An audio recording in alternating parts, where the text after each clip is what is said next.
Perempuan Sunem dengan anaknya. 2 Raja-Raja 4. Pada suatu hari Elisa pergi ke Sunem. Di sana tinggal seorang perempuan kaya yang mengundang dia makan.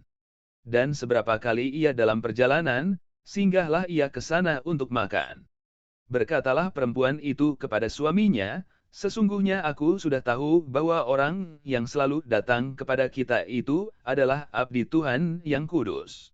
Baiklah kita membuat sebuah kamar atas yang kecil yang berdinding batu, dan baiklah kita menaruh di sana baginya sebuah tempat tidur, sebuah meja, sebuah kursi dan sebuah kandil, maka apabila ia datang kepada kita, ia boleh masuk ke sana."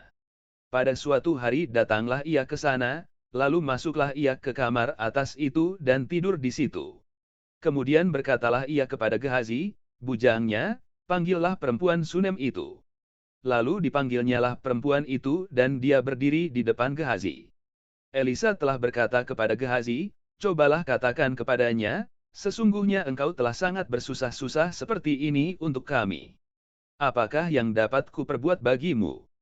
Adakah yang dapat kubicarakan tentang engkau kepada raja atau kepala tentara?" Jawab perempuan itu, "Aku ini tinggal di tengah-tengah kaumku." Kemudian berkatalah Elisa, "Apakah yang dapat kuperbuat baginya?" Jawab Gehazi, ia tidak mempunyai anak, dan suaminya sudah tua." Lalu berkatalah Elisa, "Panggillah dia." Dan sesudah dipanggilnya, berdirilah perempuan itu di pintu. Berkatalah Elisa, "Pada waktu seperti ini juga, tahun depan, engkau ini akan menggendong seorang anak laki-laki." Tetapi jawab perempuan itu, "Janganlah tuanku, ya abdi Tuhan, janganlah berdusta kepada hambamu ini."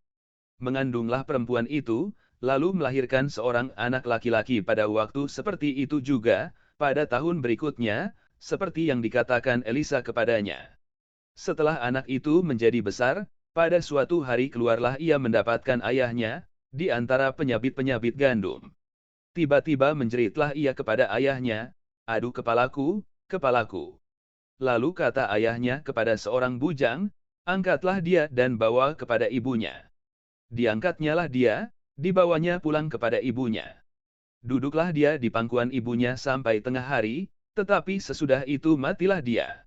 Lalu naiklah perempuan itu, dibaringkannyalah dia di atas tempat tidur abdi Tuhan itu, ditutupnyalah pintu dan pergi, sehingga anak itu saja di dalam kamar. Sesudah itu ia memanggil suaminya serta berkata, "Suruh kepadaku salah seorang bujang dengan membawa seekor keledai betina, aku mau pergi dengan segera kepada abdi Tuhan itu, dan akan terus pulang." Berkatalah suaminya, "Mengapakah pada hari ini engkau hendak pergi kepadanya? Padahal sekarang bukan bulan baru dan bukan hari Sabat." Jawab perempuan itu, "Jangan khawatir." Dipelanainya keledai itu dan berkatalah ia kepada bujangnya, "Tuntunlah dan majulah, jangan tahan-tahan aku dalam perjalananku, kecuali apabila kukatakan kepadamu."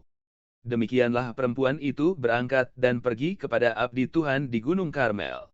Segera sesudah abdi Tuhan melihat dia dari jauh, berkatalah ia kepada Gehazi, bujangnya, "Lihat, perempuan Sunem itu datang." Larilah menyongsongnya dan katakanlah kepadanya, "Selamatkah engkau, selamatkah suamimu, selamatkah anak itu?" Jawab perempuan itu, "Selamat." Dan sesudah ia sampai ke gunung itu, dipegangnyalah kaki abdi Tuhan itu, tetapi Gehazi mendekat hendak mengusir dia. Lalu berkatalah abdi Tuhan, "Biarkanlah dia, hatinya pedih.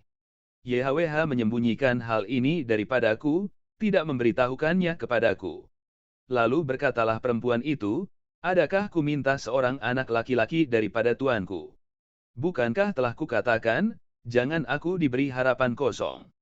Maka berkatalah Elisa kepada Gehazi, "Ikatlah pinggangmu, bawalah tongkatku di tanganmu dan pergilah.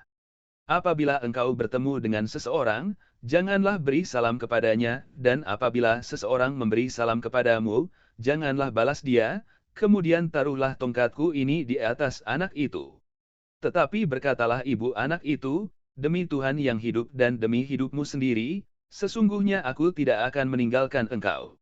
Lalu bangunlah Elisa dan berjalan mengikuti perempuan itu. Adapun Gehazi telah berjalan mendahului mereka dan telah menaruh tongkat di atas anak itu, Tetapi tidak ada suara, dan tidak ada tanda hidup. Lalu kembalilah ia menemui Elisa serta memberitahukan kepadanya, katanya, anak itu tidak bangun. Dan ketika Elisa masuk ke rumah, ternyata anak itu sudah mati dan terbaring di atas tempat tidurnya. Sesudah ia masuk, ditutupnyalah pintu, sehingga ia sendiri dengan anak itu di dalam kamar, kemudian berdoalah ia kepada YHWH. Lalu ia membaringkan dirinya di atas anak itu dengan mulutnya di atas mulut anak itu, dan matanya di atas mata anak itu, serta telapak tangannya di atas telapak tangan anak itu, dan karena ia meniarap di atas anak itu, maka menjadi panaslah badan anak itu. Sesudah itu ia berdiri kembali dan berjalan dalam rumah itu sekali ke sana dan sekali ke sini, kemudian meniarap pulalah ia di atas anak itu. Maka bersinlah anak itu sampai 7 kali, lalu membuka matanya. Kemudian Elisa memanggil Gehazi dan berkata, panggillah perempuan Sunem itu. Dipanggilnyalah dia, lalu datanglah ia kepadanya, maka berkatalah Elisa, angkatlah anakmu ini. Masuklah perempuan itu, lalu tersungkur di depan kaki Elisa, dan sujud menyembah dengan mukanya sampai ke tanah. Kemudian diangkatnyalah anaknya, lalu keluar.